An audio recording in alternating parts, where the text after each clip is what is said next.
This week in worship, we told the story of forgiveness.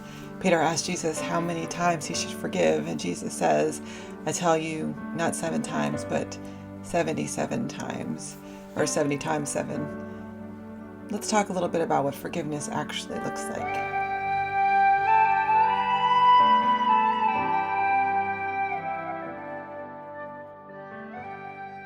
So, there is this strand in Christianity where we were taught to forgive and forget.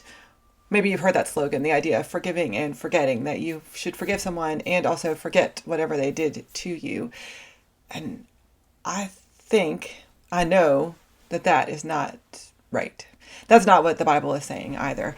I don't know of anywhere in the Bible where Jesus tells anyone to forgive and then forget. There are lots of stories in the Bible of people hurting one another, of people causing damage to one another, and never once does God punish someone for not forgetting. And so, what does forgiveness actually look like? What does biblical forgiveness look like? And I think the first thing that we need to know about forgiveness is that forgiveness is not about the other person. Forgiveness doesn't have anything to do with the other person. The other person doesn't even have to know that they did anything wrong. Forgiveness is not about saying it's okay. It's not about going, it's all right, no problem. Like, have you ever done something sort of minor to somebody, like accidentally closing the door behind you when they were coming through or whatever, and you go, oh, I'm sorry, and they say, no problem. Like, that's not forgiveness. That's just polite. That's just being polite. Forgiveness comes when there's been actual damage or actual breakage, where something has separated, has broken beyond repair. Forgiveness is not an easy thing.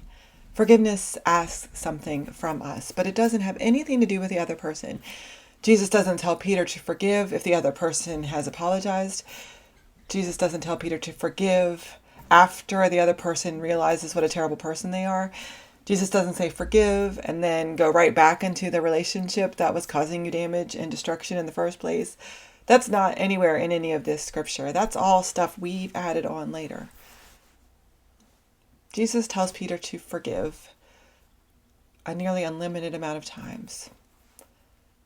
And that's because forgiveness is about us. Forgiveness is about us. It's about who we are on the inside. It's about what holding on to anger and hatred and bitterness does to the inside of our hearts. It turns us into bitter, hateful, angry, scared people. Forgiveness in the Bible is about us letting go of the control that person still has on our lives. We like to think so often that we've moved past the hurt, that we've gotten over it, that it doesn't affect us anymore.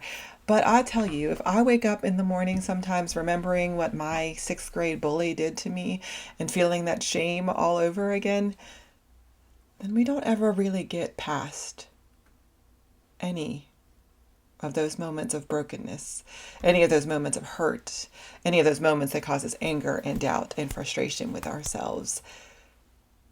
What forgiveness does is allows us the grace, allows us to give the space for grace into our hearts again.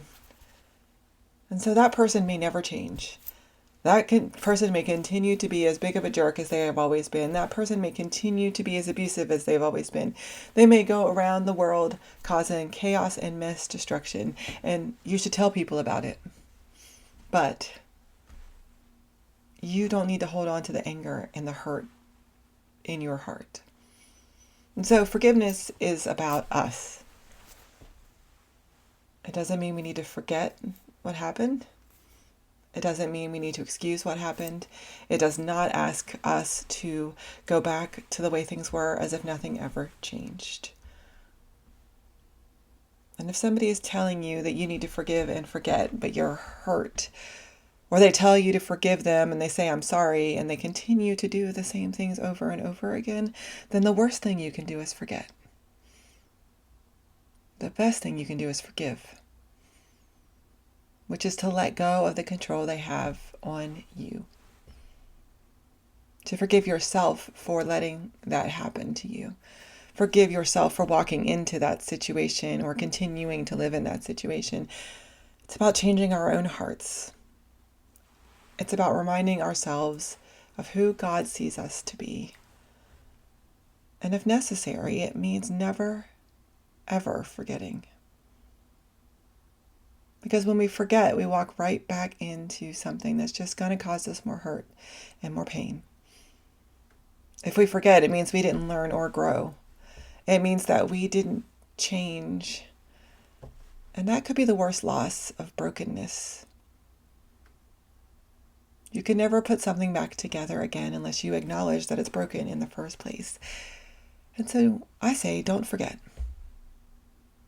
Grow from it. Change from it. Become a different person from that brokenness.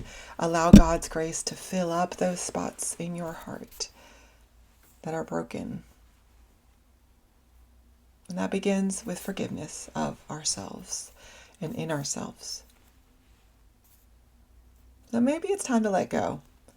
Maybe it's time to let go of that power and the hold that somebody else has on your heart.